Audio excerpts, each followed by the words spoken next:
this video, we will be looking at some of the causes of the American Revolution.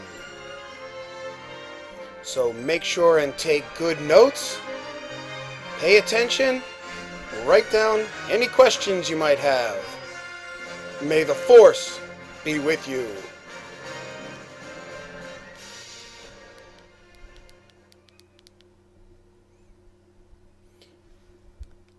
Hopefully you will remember from the lesson the other day that we discussed taxes and how important they were during this time, and how the British king taxed the colonies in order to pay for the French and Indian War.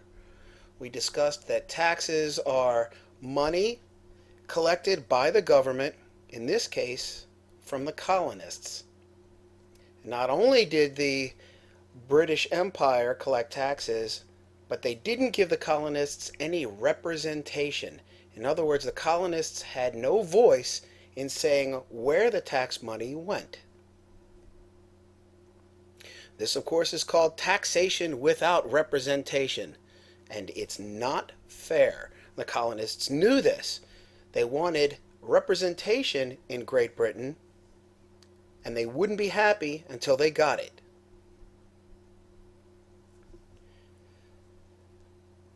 The problem started with the Proclamation of 1763, which hopefully you're somewhat familiar with. It was created in order to help avoid conflict with the Indians in the Ohio Valley. And the way that this conflict was avoided was that the British government told the colonists they were forbidden to settle west of the Appalachian Mountains. Now, this does not mean that the colonists couldn't go west of the Appalachians. It just meant they couldn't settle there. In other words, the colonists couldn't expand their colonies to west of the Appalachians. They couldn't live there. And this proclamation was intended to help avoid any conflicts that they might have with the Indians in the Ohio Valley. The Stamp Act of 1765. Now, many people think that the Stamp Act had to do with postage stamps. That's not the kind of stamp that the British were talking about. The British were talking about the kind of stamp that you kind of put ink on and stamp a paper with it. And this is kind of what the British stamp would have looked like. You can see the British crown, and this would have had ink on it, and any paper goods would have to have this British stamp, or you would be breaking the law. And this tax was on paper, legal documents, licenses, newspapers, pamphlets, playing cards. So the way this worked was, if you were a colonist and you bought paper that did not have a stamp on it, it might cost you 25 cents. If you were to buy the same paper with the British stamp on it, it would cost 35 cents. 25 cents for the paper and 10 cents for the tax. Now, of course, the trick is that it was illegal to buy any paper goods that did not have the stamp. So it was kind of a racket, I guess you could say. You had to buy the paper with the stamp on it, with the tax on it, even though you could have gotten it without the stamp for less money. The colonists said it was taxation without representation. The colonists probably would have been okay with the tax as long as they had some say in where the tax money went. But they had no representation, and this was why they were angry.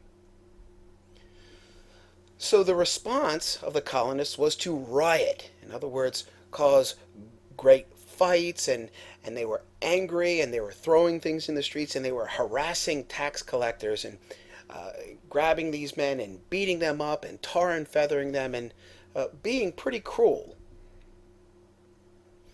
And because of that, the British government repealed or took away the Stamp Act in 1766. Next was the Quartering Act of 1765.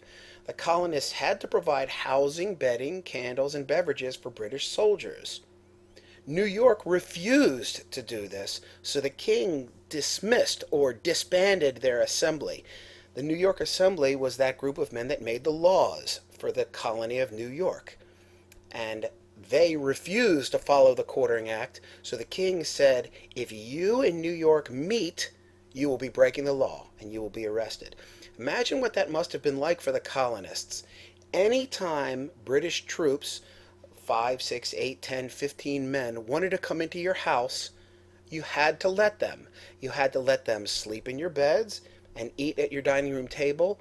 You had to cook for them. You had to clean their clothing. You had to completely wait on them. And if you didn't do this or you refused, you could be placed under arrest. The Quartering Act.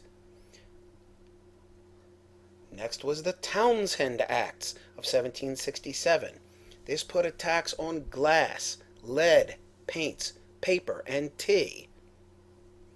You needed something called a writ of assistance to allow tax collectors to look for smuggled goods. So these tax collectors had these pieces of paper called writs of assistance, which allowed them to come into your house or come into your business and see if you were illegally smuggling goods, again violating the rights of the colonists. This resulted in what's called a boycott of all British goods. In other words, the colonists said if they are going to have their rights violated by the British, then they were going to buy nothing from Great Britain. This is called a boycott, when the citizens decided they weren't going to purchase any goods from Great Britain. Eventually, things got so out of hand that British troops were sent to Boston in order to restore order there. And this led to the infamous Boston Massacre of 1770. Soldiers in Boston were seen as a threat. The colonists did not like British soldiers in Boston, in their town. On a cold wintry night, snow and ice on the ground, a crowd gathered and the colonists taunted the British soldiers. They yelled at the soldiers and they began throwing snowballs and rocks at the soldiers. Now remember, these British soldiers were probably only about 17 or 18 years old, maybe a little bit older, so they were probably pretty scared. Somehow, nobody knows where it started, shots are fired, leaving 5 colonists dead, including Crispus Attucks, who was an African American that was a colonist and was taunting the soldiers as well. The result was that the soldiers were tried for murder, but were found not guilty by reason of self-defense. John Adams, the second president of the United States, soon to be, a lawyer, defended the British soldiers and was able to convince a court of law that they were not murderers, but that they were so in fear of their lives that they shot into the crowd. Eventually, the British soldiers were sent back to Great Britain, but this further angered the colonists. This is a famous picture drawn of the Boston Massacre. Now, if you look at this picture, it looks like the British are firing into an unarmed crowd. You can see that nobody here has any guns. Somebody's dog is just kind of hanging out there. It looks like literally a massacre. But this is not the way it really was. So the question is, how could a picture like this be used to turn colonists against the British? Remember, many of the colonists wanted to get other colonists against the British, so eventually there could be a rebellion or a revolt. This is what's called propaganda. It's false, but it is used to convince people that something happened when it really didn't. So knowing what really happened and seeing what's happening in this picture, hit pause and think about how this picture could be used to turn colonists against the British. Just take a couple seconds and think about that. Okay, now I'm going to give you some reasons how the picture could be used to turn the colonists against the British. Make sure and put these in your notes. This is very important. First, the British soldiers appear to be firing into unarmed civilians. And we know that the civilians were not unarmed. In fact, they were throwing rocks and bricks at the British soldiers. But it appears that the British are firing into a group of unarmed civilians. The attack is portrayed as unprovoked. In other words, in the picture, it looks like the colonists aren't doing anything. They're not provoking the attack. They're not being mean or angry or attacking the British. It looks like the British are just firing into the crowd. Next, there are no injuries on the British side, only dead or wounded colonists. It wouldn't have been appeared as a massacre if there had been injuries or deaths on both sides. But in the picture, there's only wounded colonists and no British. And lastly, it was kind of hard to see on the slide, but the title of this picture is called the Boston Massacre. It says so right at the top, which implies a war crime. It looks like, by the title of the picture, that the British are massacring the colonists. Next was the Tea Act and the Boston Tea Party. The Tea Act, again sent down by the British, allowed the British East India Company to sell tea directly to the colonists. The only place the colonists could get their tea was from the British East India Company. Of course, the colonists didn't want to have to buy only from the British, because if they're required to buy from the British, then the British can charge whatever they want for tea. There's no competition. So the Boston Tea Party was when the colonists disguised themselves as Indians to dump tea into Boston Harbor. And it really showed the British how unhappy the colonists were with the new laws. You can see a drawing of the Boston Tea Party, the colonists here dressed as Indians and dumping all this British tea into the harbor. The result being that the British really were clear that the colonists were not happy with the new laws. The Intolerable Acts. The king punishes the colonists for the Boston Tea Party by closing the port in Boston. If there's no trade, then there's no money. So in effect, he was telling the people in Boston they are now out of business. Royal officials charged with a crime were sent to Great Britain for trial instead of being tried in the colonies. General Gage became the new governor of Massachusetts, a British general, again putting the British in charge of the colony instead of the colonists in charge of it. Again, due to the Intolerable Acts, the colonists institute an embargo, which is basically the same thing as a boycott, on all goods coming from Great Britain. So no goods from Great Britain were allowed into Boston Harbor. And this resulted in the creation of the First Continental Congress, which you will see here, of course headed by George Washington. And all this finally led to the battles at Lexington and Concord.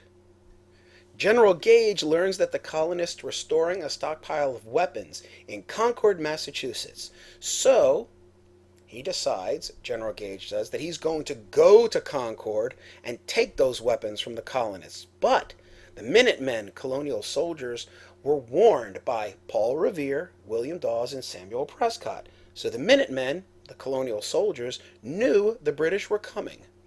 The very first shots fired in the Revolutionary War took place at Lexington, Massachusetts, also called the shot heard round the world. The first shot of the Revolution fired in Lexington, Massachusetts. The British couldn't find any weapons in Concord and were attacked by Minutemen as they retreated back to Boston. So the Minutemen, the colonial soldiers, were able to push the British all the way back to Boston after their defeat at Concord. So the first battles of the Revolutionary War were at Lexington and Concord, both in Massachusetts. Use this information to continue to fill in your graphic organizer. And I would encourage you to go on YouTube, look up Schoolhouse Rock, and there are 2 videos that you could watch to help you with this. One is called The Shot Heard Round the World, Schoolhouse Rock, and No More Kings, Schoolhouse Rock. Please see me with any questions you might have about this video. Feel free to rewind or pause at any time if you need to.